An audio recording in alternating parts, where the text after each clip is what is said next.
কিছুদিন আগেই আমরা চলে গিয়েছিলাম এক গৃহপ্রবেশের অনুষ্ঠানে। এখানে গিয়েই প্রথমে আমরা দর্শন করে নিয়েছিলাম গৌরনিতাইকে। গৃহপ্রবেশের অনুষ্ঠান বলে কথা, হরিনাম সংকীর্তন হবে না এ তো হতেই পারে না। ওটা বাড়ি যেন ফুলের গন্ধ, ধূপের গন্ধে যেন মগমগ করছে। আজ আমি আপনাদেরকে গৃহপ্রবেশের অনুষ্ঠানে কি কি মেনু ছিল দুপুরে সেটাই চলো আজকে শেয়ার করা যাক। গরম যেহেতু সামনেই পড়েই গেল প্রায়, তাই এখানে আয়োজিত দুপুরের খাবারগুলো ছিল খুবই সুস্বাদু। প্রথমেই প্লেটে পড়ে গিয়েছিল চিড়া আলু ভাজা, তারপর এই খেতে না খেতেই পড়ে গেল গরম গরম ভাত, তার সাথে শুক্তা। এর সাথে ডালও ছিল, কিন্তু আমি ডাল না নেওয়ায় শুক্তো দিয়েই খাচ্ছিলাম।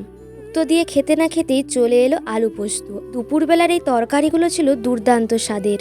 এরপর খাবার শেষের দিকে চলে এলো চাটনি, তার সাথে পাঁপড়।